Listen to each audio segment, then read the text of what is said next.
My self doctor Deepak Singh. आज का topic है साइनोसाइटिस। साइनोसाइटिस मतलब इन्फ्लामेशन इन साइनस। साइनस किसको बोलते हैं? साइनस फेशियल बोन के अंदर एक कैविटी पार्ट होता है, उसको साइनस बोलते हैं। इसका मेन काम क्या है अभी बता देते हैं। देखिए, जैसे यहाँ पर फेशियल बोन है, यहाँ पर ये हो गया अपर मोलर टीथ हो गया यहाँ पर। इसी के ऊपर में क्या होता है, फेशियल बोन में एक मैक्सिलरी बोन में होता है दोनों तरफ, इसको बोलते हैं मैक्सिलरी साइनस। यहाँ पे चार पेयर होते हैं एथमाइडल साइनस। यहाँ ऊपर में होता है फ्रंटल बोन में फ्रंटल साइनस, और बीच में होते हैं यहाँ पर स्फिनोइडल साइनस। जो अंदर की तरफ होते हैं इसको हम टू डायमेंशन में नहीं बता सकते हैं। ये पिट्यूटरी ग्लैंड के आसपास होते हैं ये। अब क्या है ना कि यहाँ पर जो साइनस होते हैं, सबसे बड़ा साइनस होते हैं मैक्सिलरी साइनस, और इससे छोटा होता है फ्रंटल साइनस, इससे भी छोटा होता है एथमाइडल, सबसे छोटा होता है स्फिनोइडल साइनस। इस साइनस के अंदर में क्या होता है ना, एक नर्व का फाइबर होता है और म्यूकस मेम्ब्रेन का लाइनिंग होता है। इसके अंदर यही होता है और कुछ नहीं होता है। इस कैविटी के अंदर म्यूकस मेम्ब्रेन का लाइनिंग और प्लस नर्व फाइबर, जैसे इसके अंदर भी सेम उसी तरह से इसमें आपको म्यूकस मेम्ब्रेन के अंदर के लाइनिंग होते हैं और इसमें नर्व फाइबर होते हैं इसमें।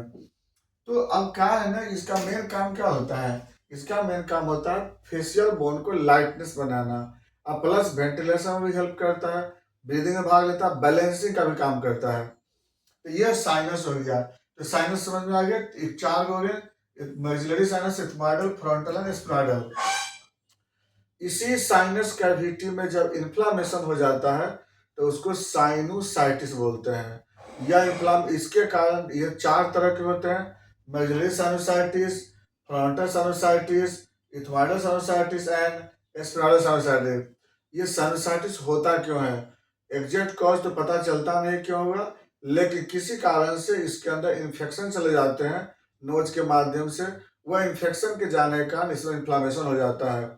दूसरा होता है इसमें, जब इसका ऑस्टिया जब ब्लॉक हो जाता है। ऑस्टिया ब्लॉक होने का रीजन क्या होता है? या तो रेनाइटिस होने के कारण ऑस्टिया ब्लॉक होता है, या नेजल सेप्टम के डेविएट होने से ऑस्टिया ब्लॉक हो जाता है, या नेजल पॉलिप के होने से ब्लॉक हो जाता है, या फिर यहाँ पे कोई क्रस्ट वगैरह बनता है उसके कारण ब्लॉक हो जाते हैं। ये जो ब्लॉकेज जब हो जाए तो क्या होगा कि अंदर का म्यूकस अंदर रह जाता है, जिसके कारण क्या होगा, यहाँ पर फ्लूइड डिपॉजिट होंगे और उसके कारण इन्फ्लामेशन होते हैं। इन्फ्लामेशन का मेन रीजन वही होता है कि या तो यहाँ पर ऑस्टिया बंद हो जाते हैं, हाइपरट्रोफी हो गया उसके कारण, पॉलिप के कारण, या यहाँ भी सीटस होता है, या इन्फेक्शस एजेंट इसके अंदर चले जाते हैं। तो मेन सबसे ज्यादा रीजन यही होता है इसका। बार बार एलर्जी होना, बार बार राइटिस हो जाना, बार बार नोज में इन्फेक्शन हो जाना, ये सब बहुत कॉमन रीजन होता है जिसके कारण साइनस ब्लॉक हो सकते हैं, साइनस का ऑस्टिया ब्लॉक हो जाती है, या इसमें इन्फेक्शन चले जाते हैं, इसके कारण इसमें इन्फ्लामेशन होता है। अब साइनोसाइटिस का सिम्टम क्या है? साइनोसाइटिस का सिम्टम होगा सबसे पहला कि फेशियल बोन में हैवीनेस होगा, फेशियल बोन में पेन डेवलप करेगा, नेजल ब्लॉकेज होते हैं पेशेंट को, स्नीजिंग बार बार पेशेंट को होता है, और इसके साथ सबसे बड़ा हेडेक। हेडेक में क्या होता है, जैसे मैक्सिलरी साइनोसाइटिस का पेशेंट होता है तो इसका हेडेक जो होता है बीच वाले एरिया, वर्टेक्स एरिया में, या फिर टेम्पोरल एरिया में दर्द होता है पेशेंट को। और एथमाइडल साइनोसाइटिस का पेशेंट होगा तो पैराइटल से लेकर ऑक्सीपिटल एरिया में दर्द होता है पेशेंट को। और यहाँ फ्रंटल साइनोसाइटिस का पेशेंट होगा तो आगे वाला एरिया में दर्द होता है पेशेंट को, फ्रंटल एरिया में दर्द होता है। और ज्यादातर ये धूप धूप में जाते हैं ना, जैसे जैसे सनराइज होते रहते हैं ना, वहां पर साइनोसाइटिस का पेन बढ़ने लगता है उसमें। जैसे मैग्नेटिक साइनोसाइटिस का पेन कब बढ़ता है? खाना चबाने वगैरह से दर्द बढ़ने लगता है। उसी तरह से इथमाइडल साइनोसाइटिस का डीप इंस्पायरेशन करने से दर्द बढ़ता है। जब फ्रंटल साइनोसाइटिस का हेडेक होते हैं वो जनरली आगे होता है और धूप बढ़ने पे बढ़ने लगता है, इसीलिए इसको ऑफिशियल हेडेक के नाम से जानते हैं। और जो लास्ट में स्पाइनल साइनोसाइटिस होता है जिसका दर्द पीछे होता है। तो हेडेक भी होता है ना, चारों तो साइनोसाइटिस में हेडेक भी अलग अलग वेराइटीज के होते हैं, अलग अलग तरह से होते हैं। ये साइनोसाइटिस का सिम्टम होता है। पेशेंट कॉम्प्लिक इसमें बार बार जो होता है ना, साइनोसाइटिस के कारण पेशेंट परेशान रहता है, कॉम्प्लिकेशन होते रहता है पेशेंट को। पता लगाने का तरीका क्या है इसके लिए कहते हैं एक्सरे ऑफ पीएनएस, पारानेजल साइनस। इसमें आपको साइनोसाइटिस का पता लग जाता है, स्पाइनल का पता नहीं लगता है एक्सरे ऑफ पीएनएस में। इसके लिए हमको सीटी स्कैन कराते हैं हम लोग साइनस का, तब उस केस में पता लग जाता है आपको। तो ये एक्सरे से तो खैर तीन साइनस पता चलते हैं ना, मैक्सिलरी साइनोसाइटिस, एथमाइडल, फ्रंटल साइनोसाइटिस। क्या मिलेंगे एक्सरे प्लेट पे? वहां पे ओपेसिटी मिलेगा, साइनोसाइटिस पता लग जाता है उसमें। अब बात करते हैं ट्रीटमेंट। देखिए साइनसाइटिस के ट्रीटमेंट के लिए क्या है, सबसे पहला यहाँ पे हमको प्रॉपर कॉज जानेंगे। डीएनएस का प्रॉब्लम है, पॉलिप का प्रॉब्लम है, हाइपरट्रोफी का प्रॉब्लम है, नेजल हाइपरट्रोफी का, एलर्जिक राइटिस का प्रॉब्लम है। तो ये पहले तो कारण ढूंढना हमको जरूरत हो उसके लिए है, और इसके बाद फिर ट्रीटमेंट करते हैं। इसके लिए होम्योपैथी दवा बहुत अच्छी अच्छी दवा होती है, जिसके बाद हम लोग इसका ट्रीटमेंट करते हैं। देखिए देखिए सबसे पहला है मेजरी साइनसाइटिस।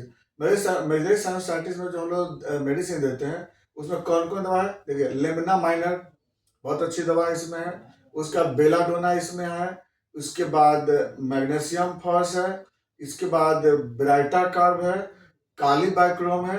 ये दवा जो होता है ना, इसके लिए बहुत अच्छी दवा होती है। इथमाइल साइनसाइटिस के लिए, इसके लिए सेंगुनेरिया कैन है, या फिर एस्टेफिस गेरिया है, या इसमें भी बेलाडोना यूज करते हैं। इकोनाइट बहुत अच्छी दवा इसके लिए आते हैं। आर्सेनिक इसके लिए बहुत अच्छी दवा आर्सेनिकल। उसी तरह से फ्रंटल साइनसाइटिस के लिए अगर आते हैं बाय द वे, तो इसके लिए सबसे अच्छी दवा आते हैं जलसेमिया में, इसमें आते हैं आपको। इसके बाद इसमें पल्सेटला भी इसमें है, बहुत अच्छी दवा इसमें। इसके बाद काली बाइक्रोम भी इसमें अच्छे काम करते हैं। इसके बाद आपको साइनसाइटिस है, इसमें जो आपको जैसे मैग्नीशियम फॉस है, फिर इसमें आपको ब्राइटा कार्ब आता है, इसमें लिडम पाल होते हैं। तो ऐसे बहुत सारे दवा होते हैं। अलग अलग साइनसाइटिस के लिए अलग अलग मेडिसिन होते हैं। सबसे पहला चीज क्या है, उसको जागरूक होना बहुत जरूरत होता है। साइनसाइटिस कौन से होते हैं, और क्योंकि हर साइनसाइटिस का मेडिसिन अलग अलग होता है, इसीलिए हम लोग को सबसे पहले टाइप जानते हैं उसको, और उसके बाद उसको हम ट्रीटमेंट करते हैं। ये साइनसाइटिस है। साइनसाइटिस से घबराना नहीं है। साइनसाइटिस के हमको प्रॉपर डायग्नोसिस करना है और उसका प्रॉपर ट्रीटमेंट करना है। 100% साइनसाइटिस 100% होम्योपैथी दवा से ठीक हो जाती है। इसमें किसी तरह की कंफ्यूजन रखना है। बाकी बातें चलेंगे नेक्स्ट वीडियो में। थैंक्स।